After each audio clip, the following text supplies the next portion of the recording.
What's up, everyone, and welcome to the show. I'm super excited for this conversation that we've got today. We've got E.B Tucker joining us. E.B is a well-known investor, author. He's co-founded and run multiple publicly traded companies, and he currently writes the Tucker Letter, which I suggest you check out on Substack. It's a great read.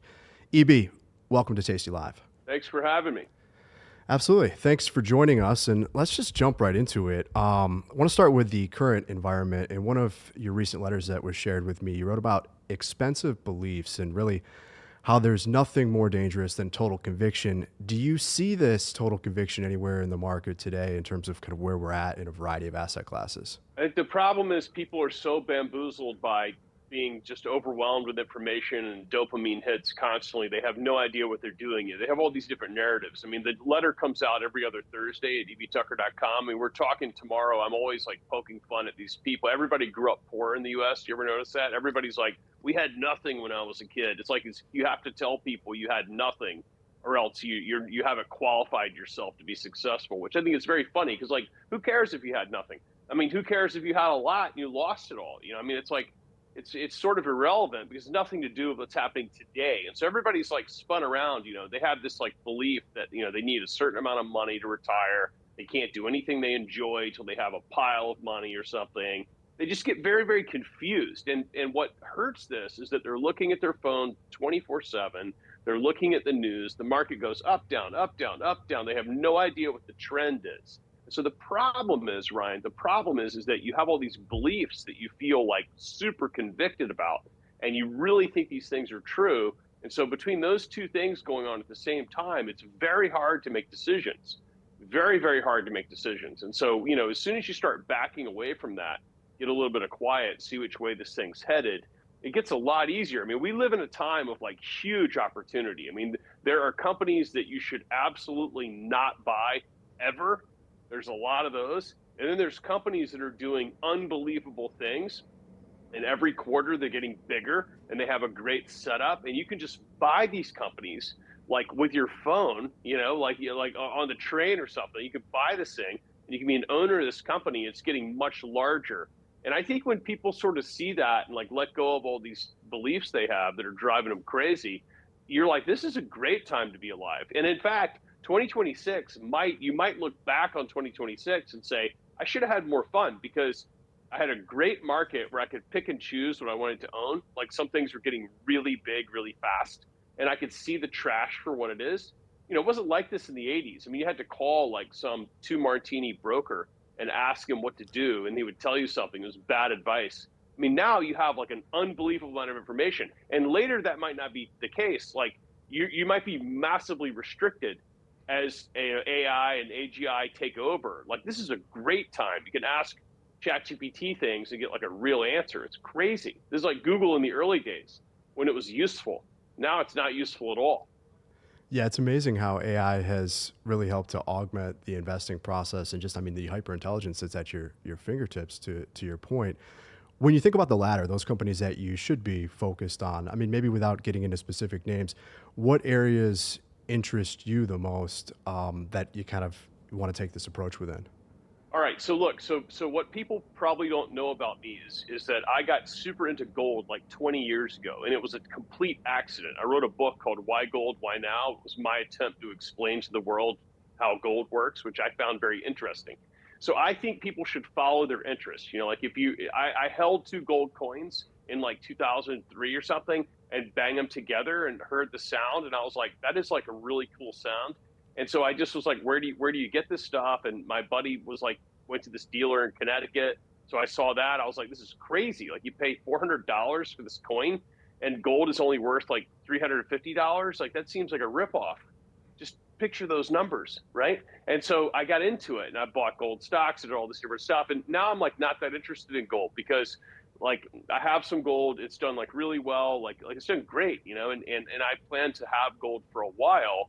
But like gold has sort of revalued and like it did what it was supposed to do. And it's like, it's not that interesting now. Like, let's say it sits here for like where it is for a long time. Well, what's interesting right now? Like, I'm super interested in Bitcoin. And most of the people that read my newsletter are like hostile when I talk about Bitcoin because they're like hardcore gold bugs. And I'm just saying, like, wait a second, all the Bitcoin, I'll be at the Bitcoin conference next week in Vegas. If anyone's there, say hi. And the Bitcoin people don't like me because I'm not evangelical about Bitcoin. Like, I don't think you're going to use Bitcoin to buy stuff. I don't think Bitcoin is a Swiss bank account. I don't think Bitcoin is any answer to any big problem. I think it's interesting.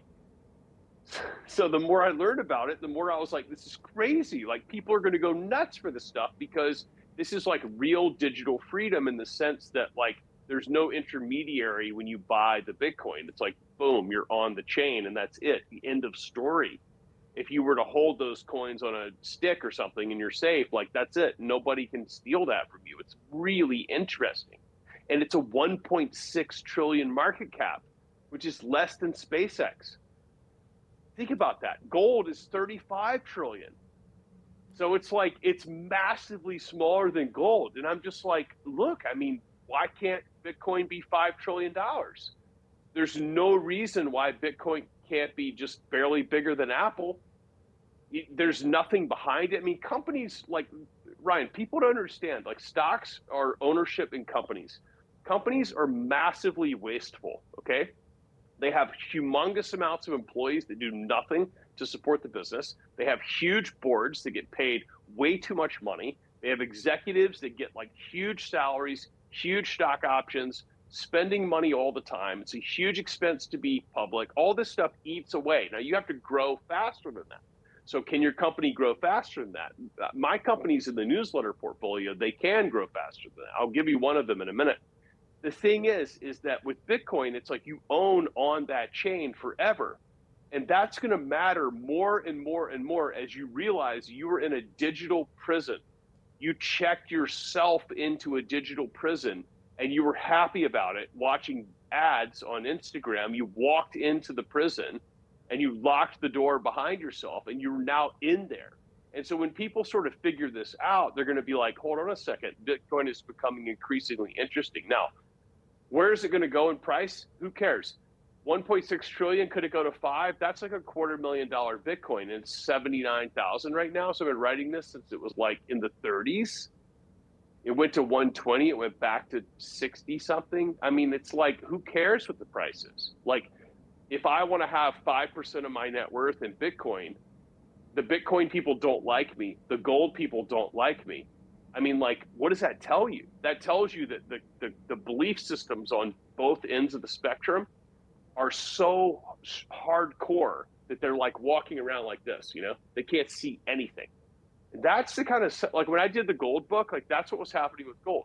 You know, you had this bookended kind of belief system, and I thought it was a good time to buy gold, and, you know, it tripled or more, and nobody seems very happy about that. But I mean, I'll get by on a triple every few years. Like, that's fine. Like, that, we can work with that. I mean, there's other stuff you can do. A lot of people watching this are actively trading. You can absolutely trade that move. I don't know that it always works that well. I mean, I think sometimes if you just own the triple, you come out better than a person that generates a lot of tax filings. It's debatable. Some people do very well with that. Some people don't. I think you need to know your game.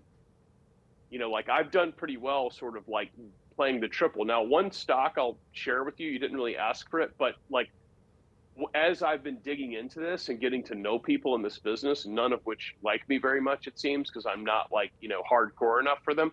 But I found that some of the miners, like, because in gold, you know, the whole thing was you bought the miners, they gave you operational leverage to the rising gold price, okay?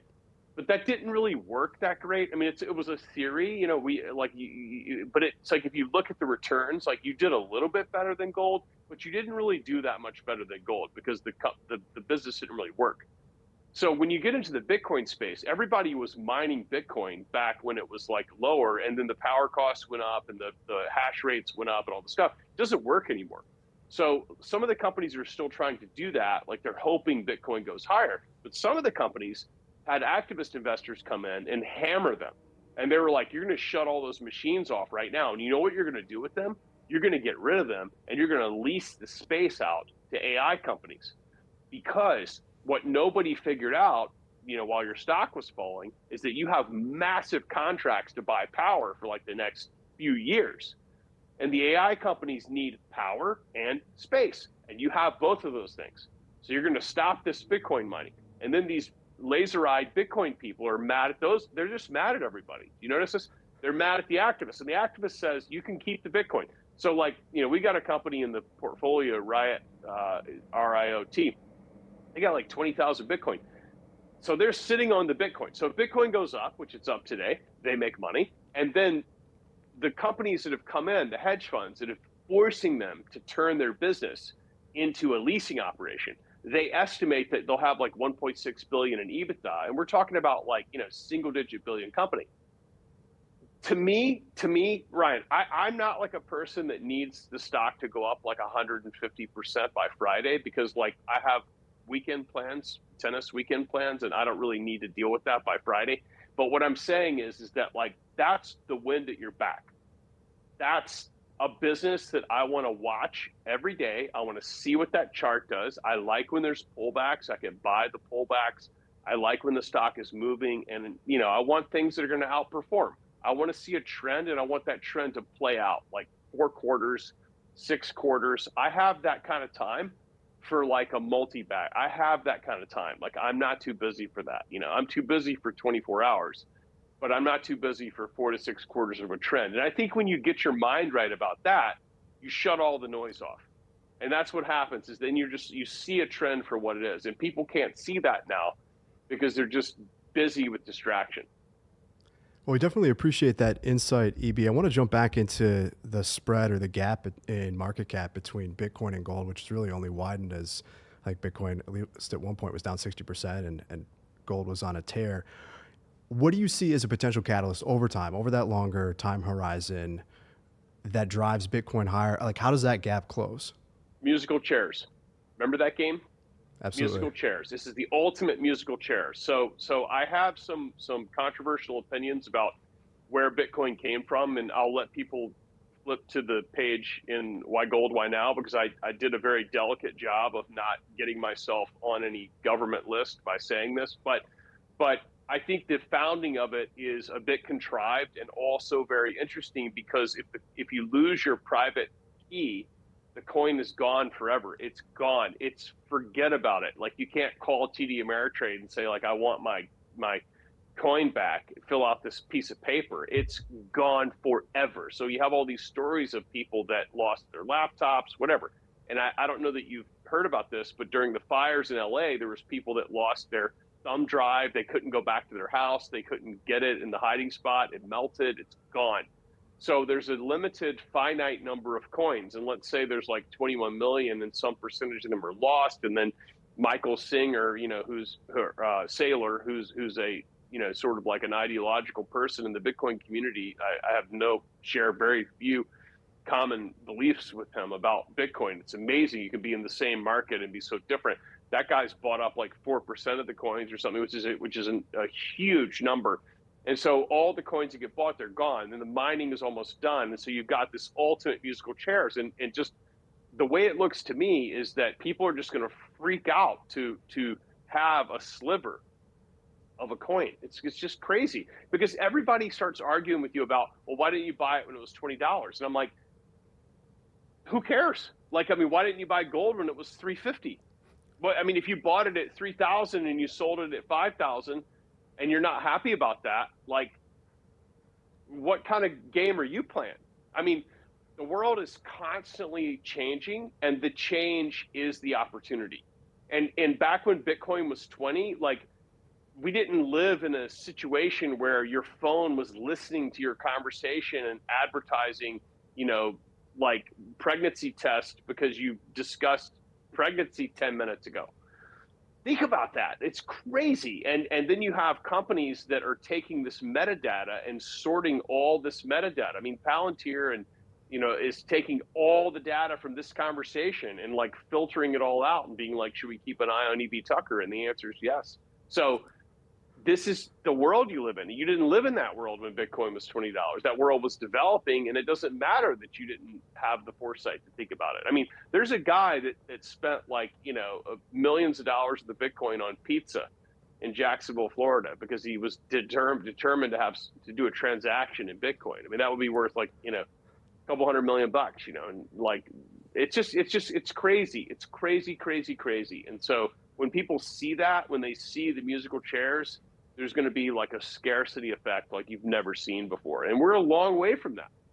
And if you can catch a move like in early innings of that, like, what do you care if the price 5 years ago was less? Yeah, you have a $100,000 asset. It's got a 50 fall. It goes down 50% or so, and people freak out as if that's They not freak what it out. was supposed to do.